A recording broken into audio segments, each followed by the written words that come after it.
Alright. And that guy done did freeze, it looks like. You just freeze or something? What happened here? There we go. Okay, cool. I'll say it looked like you froze or something like that. Never mind. Alright, cool. So today we are going to be doing a buffer overflow. So let me go ahead and do a whole display capture here. Alright. Let me shut everything off. Make sure there's nothing crazy to be seen. And we're going to do a whole display capture here, because we are going to be looking at both Windows and Linux today. So we will be looking at those two things. Just exit over everything here, because we are doing a buffer overflow today, right? So here's our Windows machine with our Gatekeeper. Okay, that's not really the easiest thing in the world to see, I understand that. And here's our notes for our other machine here. Let me go ahead and make sure that we have our network settings correct. So I have everything running right now on internal network. Okay, so I'm going to bring this guy back to internal network. And let me make sure that my Windows machine is running on an internal network. My son is having a little party before he goes to bed tonight, it sounds like. So, you know, he's doing his thing. And let me get the camera up and running though too. Looks like the camera module.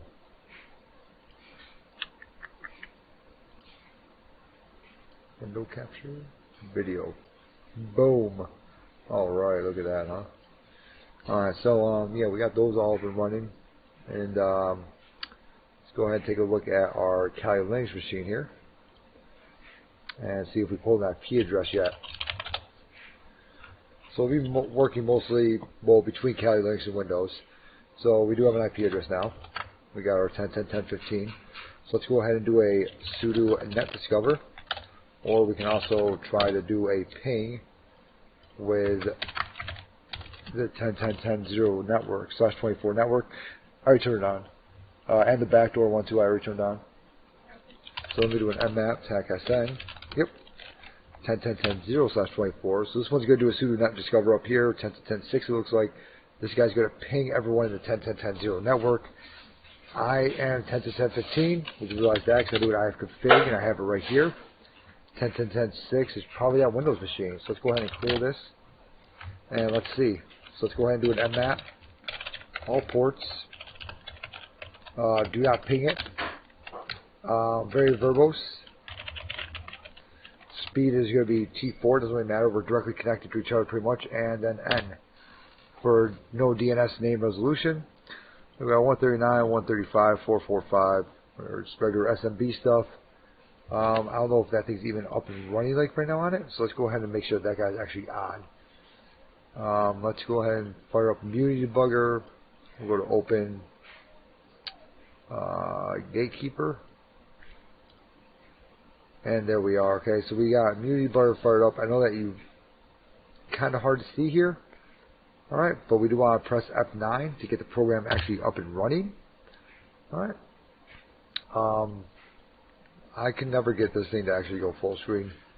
But welcome to Windows 7. What's up here? Right. Do I have my pocket now? Okay, here it is. Yeah, pocket. Yep. Alright, so let's go ahead and stop this and we'll do another scan. Do that same thing again. And we should be able to see another port popping up here. Let's try for rough scan for 10.10.10.6. Okay, we got 5357, not really the port that I wanted. I'm looking for something very, very high. It may not actually show up on here. There it is, 42424. Alright, so we don't know what that is, okay? Well, we do. And if you were to actually do this machine, you would know exactly what that port is. So 42424, let's go ahead and telnet into that. Telnet into 10.10.10.6, 42424. Alright. And, okay, we get something. Okay, so it looks like it echoes back to us, right? So this to me would mean, hey, we got a buffer overflow here, right? So we definitely have a buffer overflow like right there.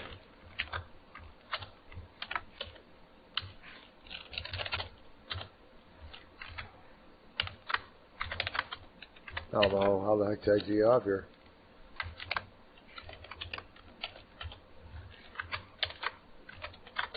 That's super annoying though. Alright, so we do have buffer overflow there. Okay. So let's go ahead and... Oh man, this is getting really annoying now. Okay, let's go ahead and start to see what can we do with that, right? Well, we think there might be a buffer overflow there. Okay. We don't know yet. So let's see what happens when we send so much data at it that it doesn't know what to do with that data. Okay, like I said, we already have a Immunity Debugger up and running on Windows, right? So Immunity Debugger is up and running and everything. And we're just going to start sending some data at it. So I have my notes like right here, okay? So I can go ahead and put these two together so you guys can see exactly what I'll be doing. So let me go ahead and zoom in on here like a little more. So to do it with Ruby, the very first thing we got to do is a pry simple prompt. Okay, from here we got to require a socket. Okay, that gets set to true. Then we're going to do a TCP socket dot new, and we're going to give it the IP address, right? So 10.10.10.6 42424. Okay, and we'll go ahead and hit enter on there. And now we're now connected to that socket. Okay. So 10.10.10.15 is connected to 10.10.6 42424.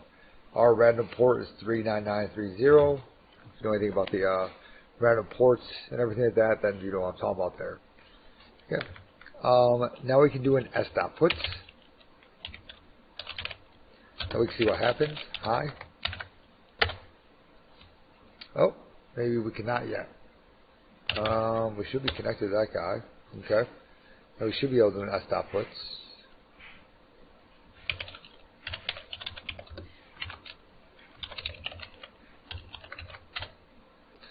Local variable s for main object. Huh. That's weird. Oh, that's why. Okay, so let's go back to that. Then we'll do an s equals TCP socket.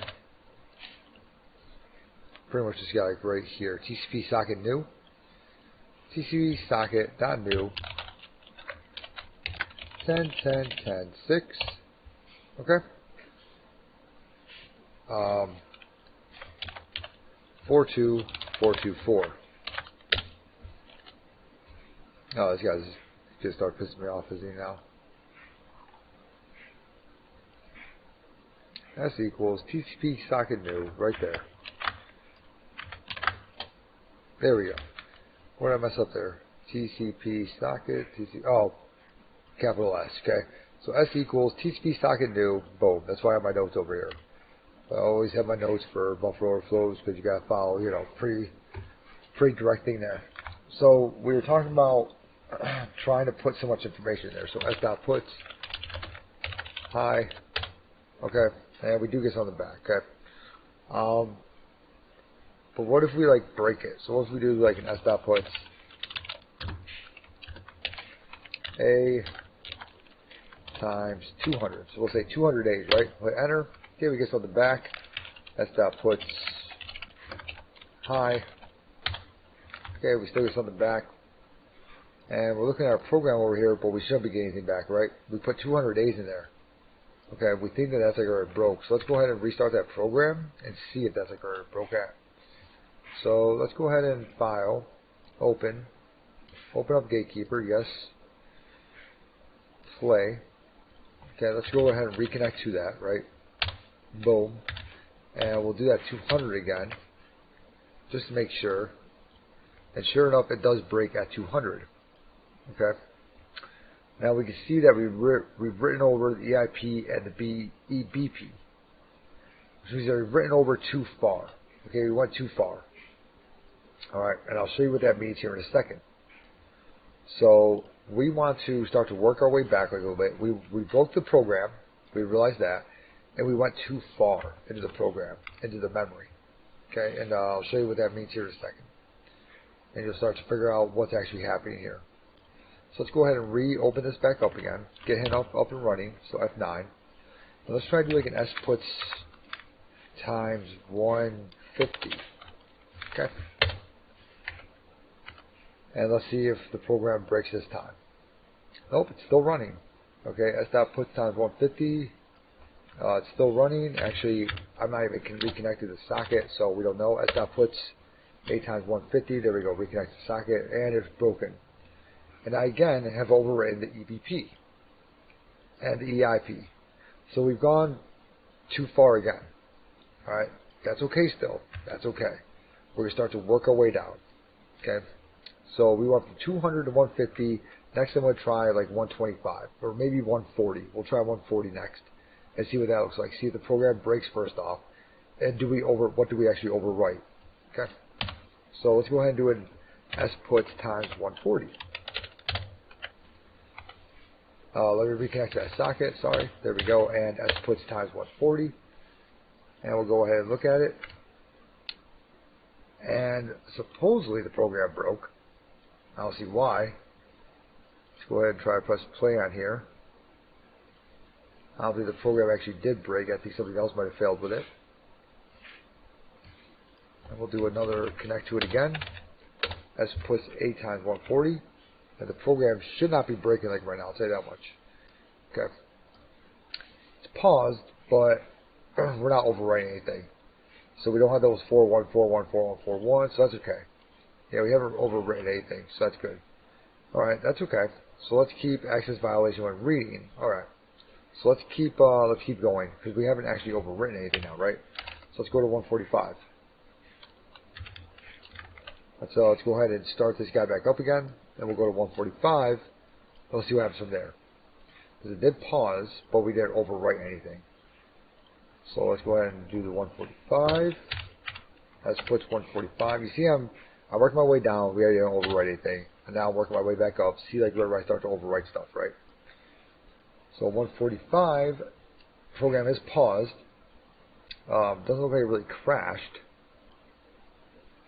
Yeah, it does. Okay, it did crash, but it's not overwriting the EIP value over here. Okay, that's okay. Open it back up again, and we're just going to keep working with this, right? So let's go to 146.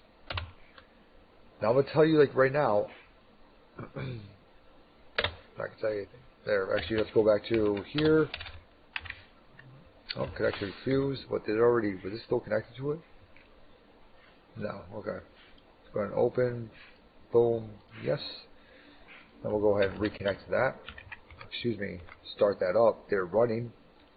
That's my hardest problem, is getting this guy, pressing F9 and actually getting that guy up and running again.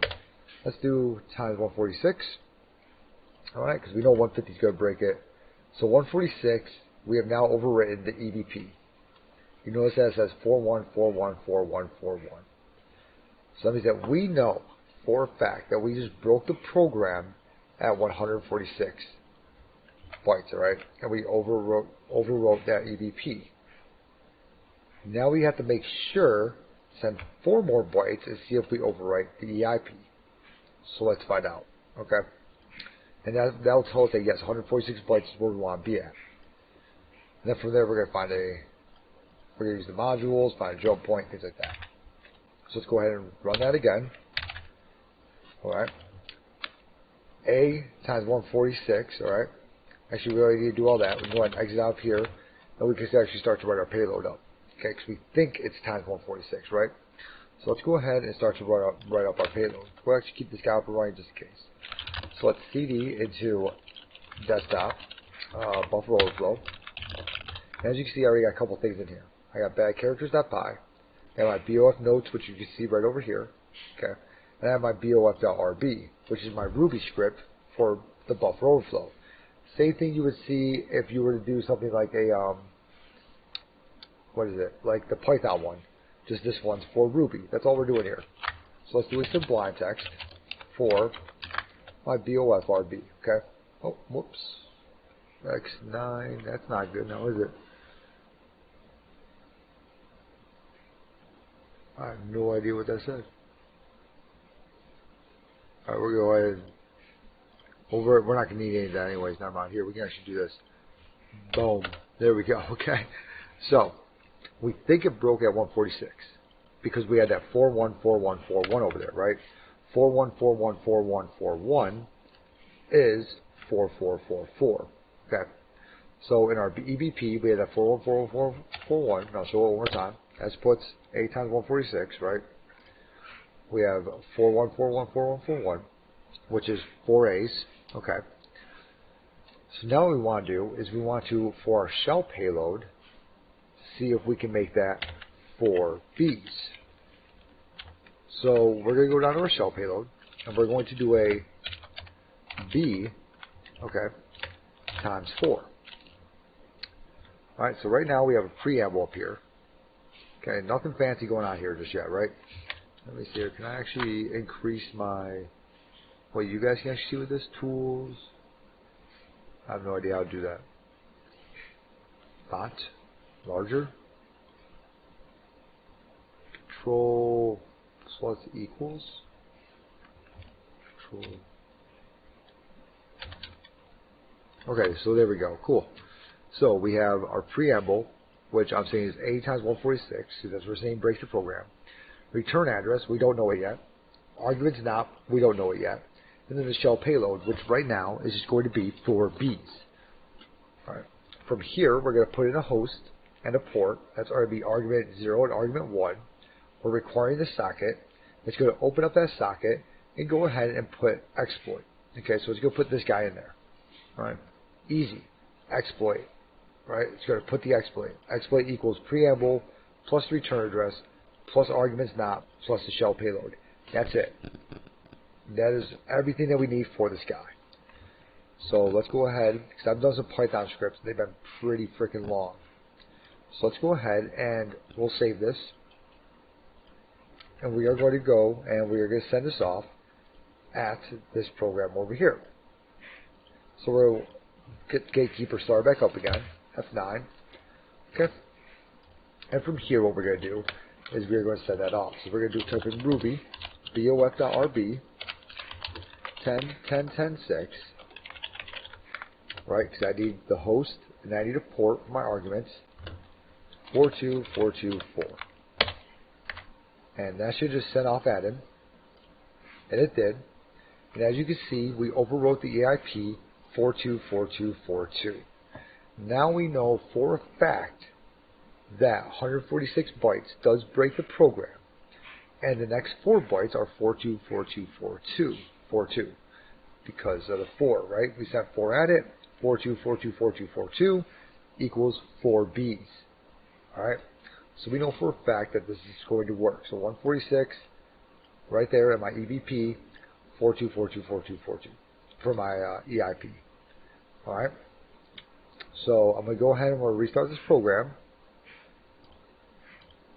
And from here what we can do is we can start to find any bad characters. So we already have our awesome script here, right? So we're actually going to delete this. And what you can do is you can just go on GitHub or wherever else. Okay. And you can type in bad characters Python. Oh, I can't do it like right now, never mind, because I'm not on the internet. So let me go ahead and get back to here and do bad characters Python. Bad chars Python. Okay. GitHub, bad characters. There you go. You can literally just copy that, and there's your bad characters. Alright. You notice that X00 is not in there, because X00, 99% of the time, is going to be a bad character. Let me go ahead and get back to my Kali machine. And what we're trying to do here is we're trying to see any characters the program does not like. So I already have my bad characters right here. Okay. There's all my bad characters. And here's my shell payload. Right? So let's go ahead and put those bad characters into the shell payload. And there we go. All those bad characters are now in my shell payload. I don't have a return address yet. I don't have an arguments not yet. Okay, we can put one in there. We can put it in the X90 times 10. But we'll wait till the end to do that. And we're just going to keep everything real simple like right now. So I'm going to save this. Control S. Alright. So we should have saved. And we're going to start that program back up again. I'm going to send all those characters at it. And then we got to try something else. Then we're going to start getting a little bit more hardcore. A little bit more trying to read into the weeds here of this program. So go ahead and we'll press play. We'll go ahead and run run that Ruby at it. Should break the program. Should. Right? Yep, it broke it. Cool. And we're going to go ahead and we're going to go to, I believe it's EBP, if I remember correctly. ESP. ESP, right click, and then go into follow and dump. Okay, so we see this down here now, right? And let me go ahead and try to get that so that's bigger. I know there's a way, text. Ooh, that's not 100% not what I wanted. Okay, so I definitely want like that. Can I like make this bigger?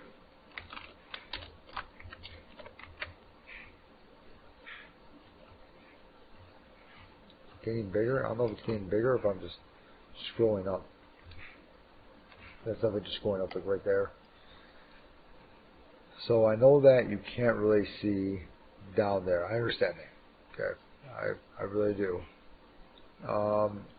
That's really about as big as what I can make it. And if you're looking at it on a phone, that's close to impossible to be able to see it. Alright, I understand that, like right there also.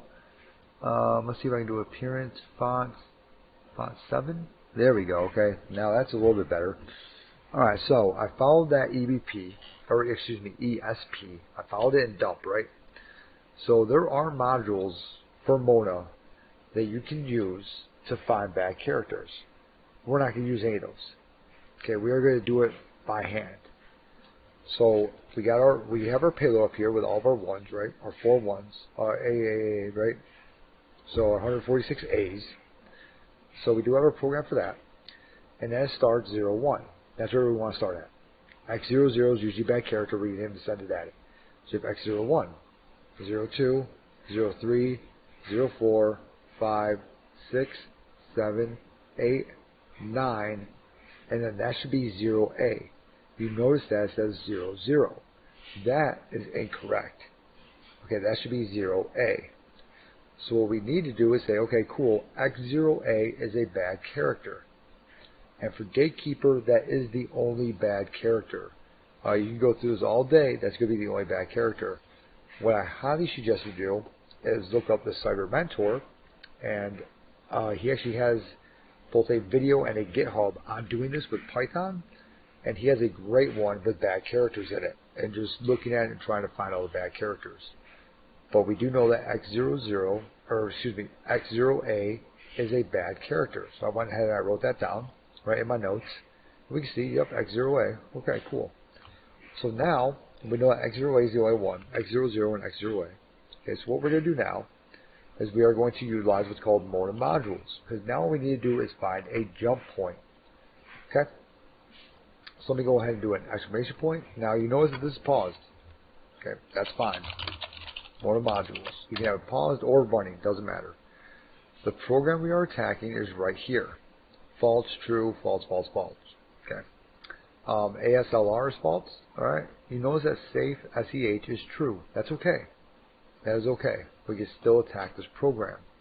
We also notice it's called Gatekeeper.exe. A lot of times when you do this, you'll be attacking like a DLL file or some of that. This one is called Gatekeeper.exe. Right? So you can attack the exe file itself. Alright. From here, what we're going to do is we're going to Mona find attack S, and then we're going to use this like right here.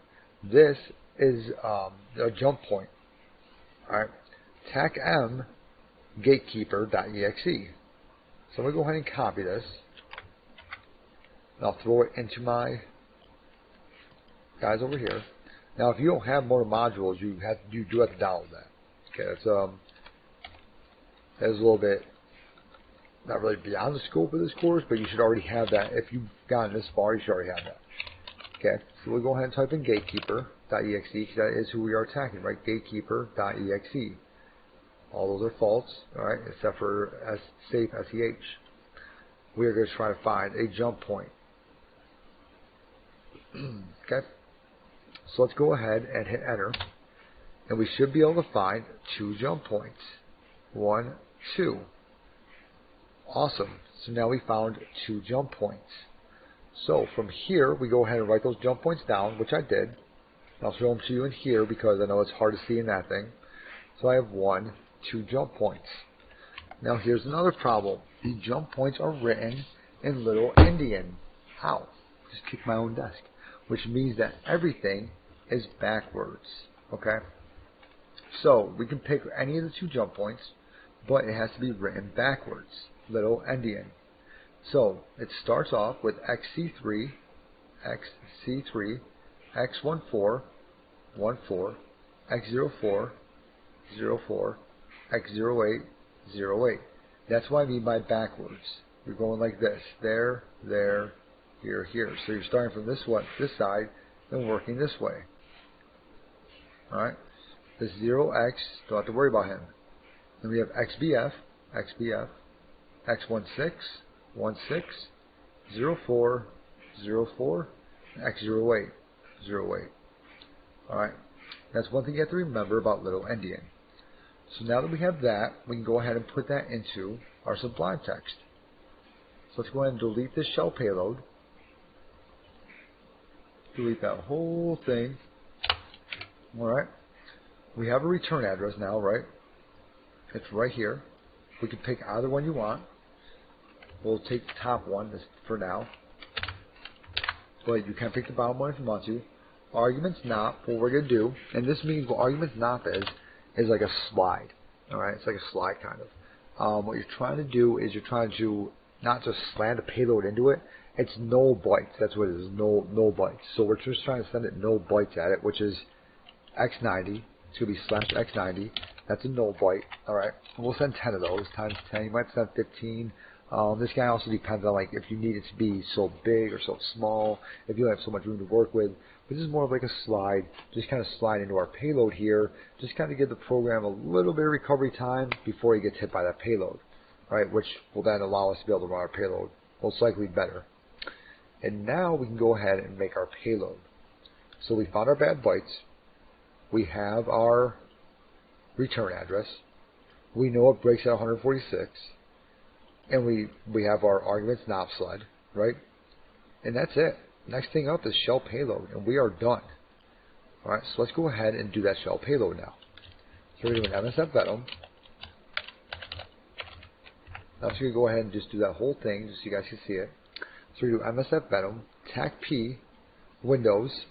It's going to be shell reverse TCP, TAC-A times 86, okay? It's a 32-bit program. Alright, it's a 32-bit program. It might be 64-bit Windows, but it's a 32-bit program. That's what we know of it as of it right now. The L host, so who are we trying to attack, right? Or excuse me, who are we, right? And I believe that's us, so let me go ahead and ifconfig my own IP address. Yep, good to go. Our L port, what port do we want to call back on ourselves on? Now exit function equals thread. This makes it so it's less likely to break. If there's a problem, it's more likely to exit out of that problem gracefully. That's what exit function thread does. Alright. Then we have TAC B for what bytes not to use. X00 and X0A. Remember, X0A is one of our bad bytes, so we can't use it. Right? Might be being used for something else. We don't know. But we have X00, which is 99% of the time going to be bad, and X0A. And then lastly, we want to print it out in Ruby. The file type is going to be Ruby. Now you notice we're not saving it. We're not trying to like upload this anywhere. Okay? We're going to go ahead and we're going to hit enter here. And I'm going to go ahead and exit out down here. Start up an MSF console.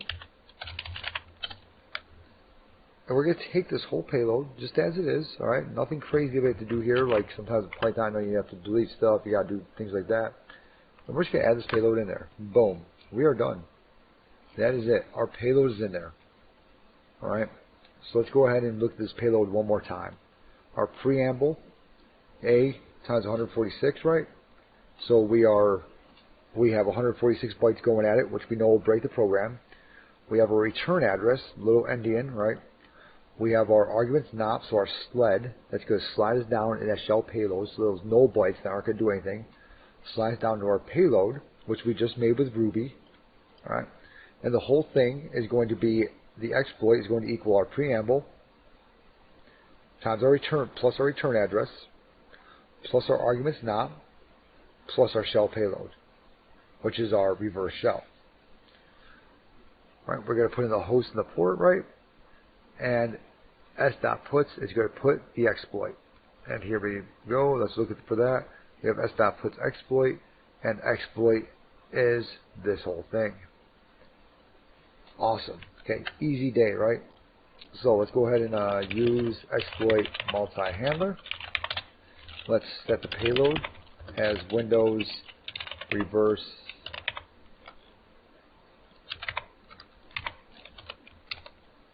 Windows shell reverse TCP. Okay, we'll set the L host to 10.10.10.15. We'll set the L port to 1337 because that's what we said it was going to be. We'll go ahead and type in run. Now, if you don't know the difference between reverse shells and bind shells, first off, and also if it's going to be a stage or stageless shell payload, you may want to look that up, especially if you're doing ECPPT. Those are definitely things you should know, is stage versus stageless, bind versus reverse. If you guys want more information about that, I can do like a little class on, the different ones, how they work, how the payloads are sent, things like that, and what would happen with a, maybe with a firewall, or if you can't talk back to yourself, things like that, what to do. All right. So let's go ahead and send off that payload now. Let's make sure this guy's up and running, right? So we'll open him. Gatekeeper, okay, yes. Go ahead and press play. We'll head back over here, and we'll go ahead and send off that payload that we just made, right? So there's our Ruby, our exploit, right? We'll hit enter on it, and hopefully we get something. Hopefully. Which as of right now, doesn't look like we are. So maybe he does not want to talk back to us.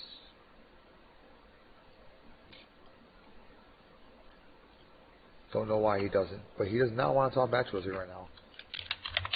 Go ahead and look at our IP address, 10.10.10.15, 10.10.10.15, okay, cool. We check MSF Venom, 10.10.10.15, 1337, function gracefully, okay, Windows shell, reverse TCP. Everything's looking pretty good, like right there. I never saved him. You have to save him if you want this to work. Right now it's just sending off whatever I had last. So, okay. Yeah, 100% is, because, let's see, if I follow this, follow and dump, let's see. Yep, there's my bad bytes, like right there. So there's 0A, like right there for bad bytes. Okay, so let's go ahead and redo this. So we'll open this up, yes. Go ahead and press play. Alright, I never saved him the first time. Now, let's go ahead and fire that guy off again. And as you can see, we start to get it up and running down here. Awesome. Who am I? Muln Win 7 PC Cali. That's the name of the thing that I have there. Let's go ahead and background him. And we'll do we'll search for shell 2. And we'll go ahead and do 0. We'll go ahead and upgrade that to an interpreter shell. And yeah, set session as 1. If you don't know, do a session tag I. There you go. Yep, set session as 1. Okay. And we go ahead and run that. And now we'll try to upgrade that shell to an interpreter shell now, allowing us even more capabilities, things like that. So that's now upgrading that interpreter shell. That obviously worked, right? That exploit and everything obviously worked. I think it worked pretty well too. Session tag I. We should have 2 sessions now. Yep, we do. So let's go into sessions 2. And here we are. All right. And now we can actually start to see like key loggers and things like that if you want to. So since I own that other machine, let's go ahead and look at all that stuff. Let's go ahead and load Kiwi first. Let's do a hash dump. Ooh, really? Okay, that's okay. Let's go ahead and look at some of the different stuff here. Let's go ahead and migrate to a different service here. So there's Spool, right? Should also have like Explorer or something down here, right? Explorer. Let's go ahead and migrate to Explorer. Alright. So let's migrate to there. Alright, cool. Should we do a hash dump now? Nope. Okay. That's okay still. Let's go ahead and do an LSA dump SAM. We do that. Not running a system. Let's do a get system. We do that.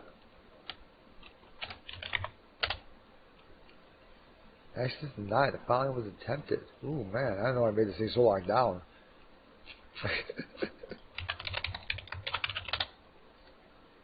Can I do anything on this guy? No, what I might have to do is actually have that guy running as administrator. I don't know if I can actually do anything on this guy. I might have him like locked down pretty good, but that's okay still. Let's do a run gate GUI.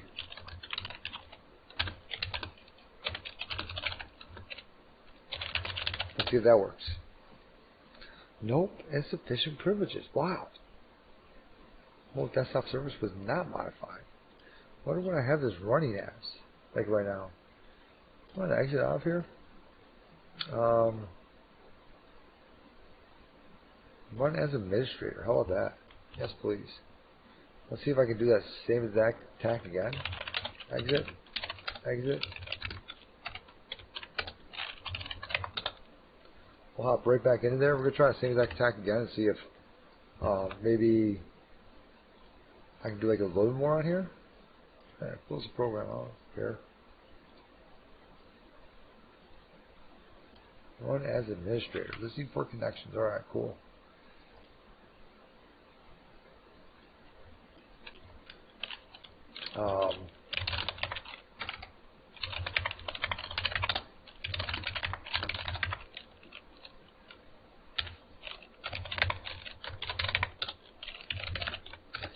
The L host, 10, 10, boom. Hit the L port. On that. There we go.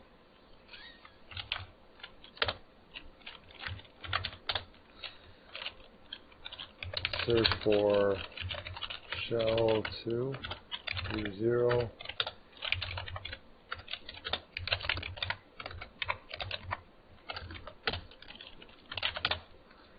Run that. Now let's see if we can get anywhere else with all that stuff that I was just trying to do.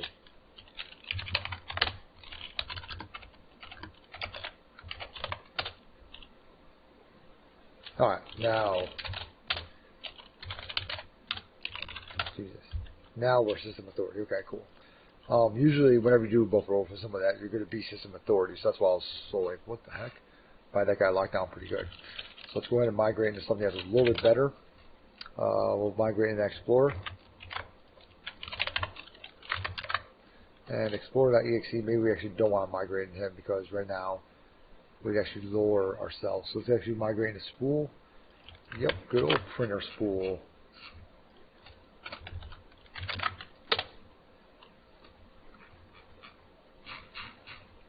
Alright, cool. Otherwise did that. And we can do like key scan start, things like that. Key scan start. Alright, we can start doing stuff on this machine. I think it should pick it up. You're not going to be able to see anything in Google Chrome, so let's just open up Notepad or something like that.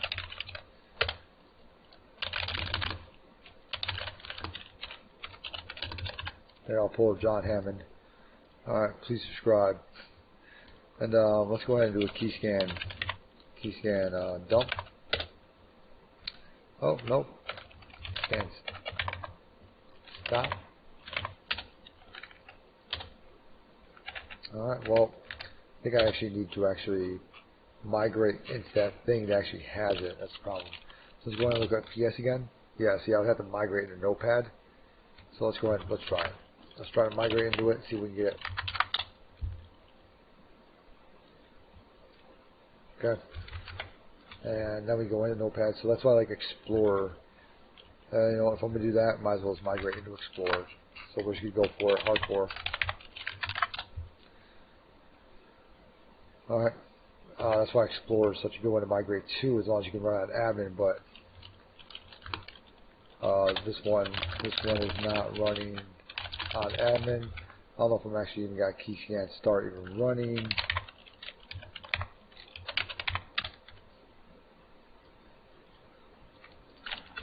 Please subscribe. John Hammond was marijuana. We'll say that. Okay. And we'll do a key scan dump. And there we go. As you can see, we can see what happened. Even it says left windows, things like that, okay? So, you see that we did backspaces. So there's our key scanner, like right there, right? Cool. Let's go ahead and start up a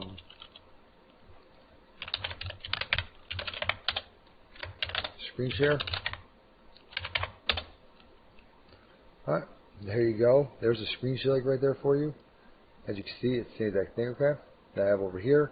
And I have no idea that he's watching me like right now, right? Pretty crazy. So I go here and I look at, you know, whatever grandma porn that you don't want to see. Grandma porn that you don't want your grandma to see. And obviously, I see it over there, okay? So that's bad. Alright, so that's pretty cool. So that's screen share. So now we get to do a lot of stuff that we were never able to do before. So that's what makes this kind of cool, like right here. Alright, let's go ahead and keep going. So we'll stop that. Okay, we can also do our... Ooh, I do have a webcam running. Now, is the webcam on this guy over here? Devices, webcams, UVC camera. It's not going to be able to install. Okay. Let's do a webcam list.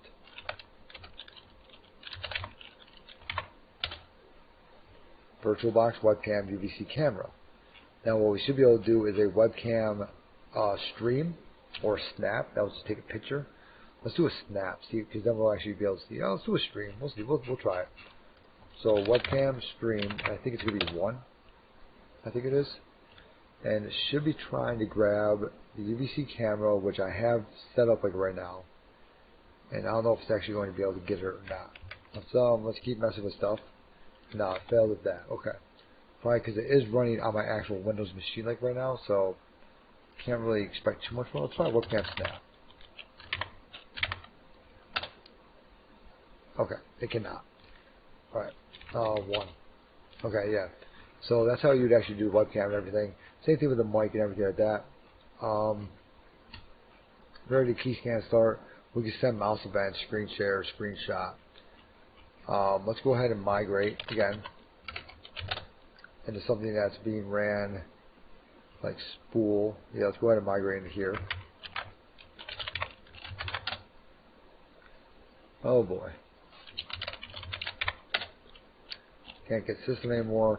I think we have to just go ahead and restart the program over here. Don't save that. That's okay though.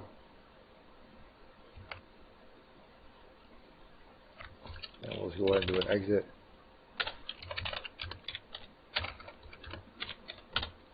And just a couple more things. I mean, the video is over with. You know, we've obviously done the buffer overflow. We've done with Ruby and everything.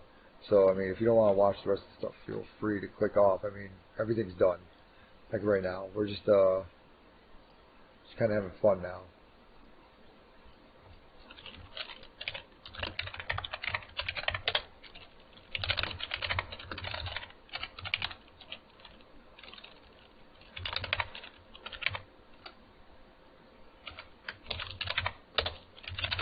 So now host.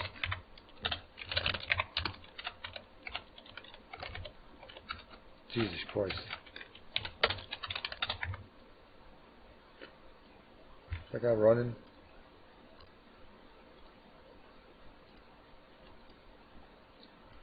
What's going on with him? Did I break him?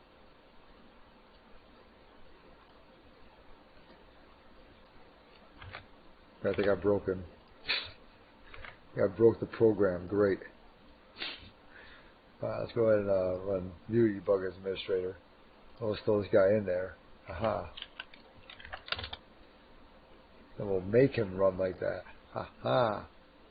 Terminated. What has happened here? we broke the program.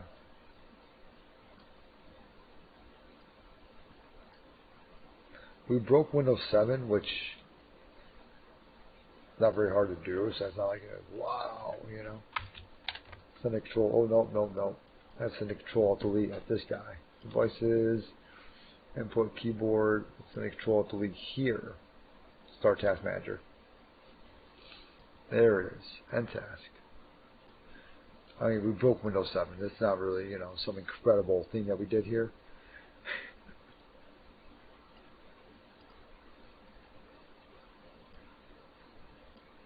Things that aren't malicious break Windows 7. I'm just going to send it at it, see what happens. But this is getting, okay. It's not even running. And I think we just got it. Hopefully we got it as administrator also.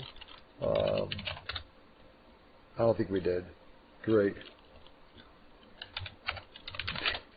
You punk. What a punk ass machine.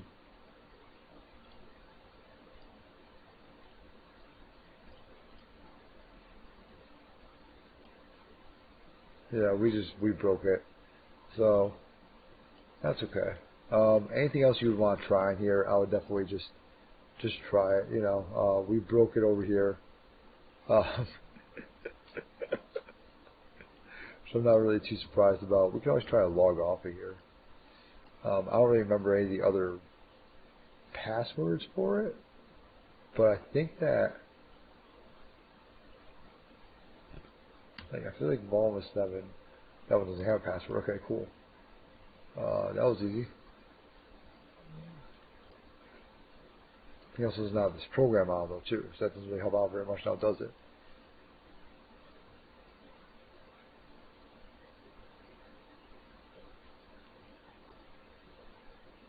Alright, that's okay.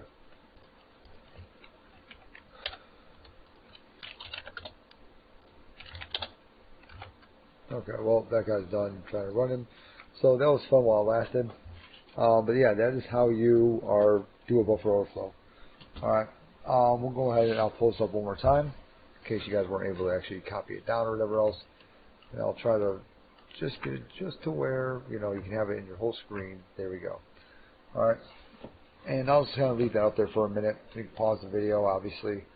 But yeah, that's what we have. Remember, my shell payloads obviously be different than yours because my local host and my local port are in there. All right. Also, remember to utilize, you know, things like well-known ports for your local port if stuff isn't working. And if you guys do want a class on reverse shell versus bind shell versus stage and stages payloads, just let me know. You can just find it right on YouTube. Last thing I'll leave you with is if you are having a hard time with it, with buffer overflows, look up the Cyber Mentor buffer overflows, and you can follow his series on here. He has an amazing series on here. Okay, or you can even just literally go to the GitHub, and once you follow that, and you've done it a couple times, you can literally, just in case you don't forget anything, the guys still come here every once in a while, just like, oh crap, did I forget about something? And I'll just look through it and just like, oh yeah. Okay. So, this one is for Python, but it's great. It really is. It's great. If you haven't followed him, that's not even the one I even wanted. I wanted buffer overflow, Cyber Mentor one. If you haven't actually followed him, follow this dude. Great. But yeah, he does have a GitHub page for buffer overflows also. So that's your buffer overflow GitHub.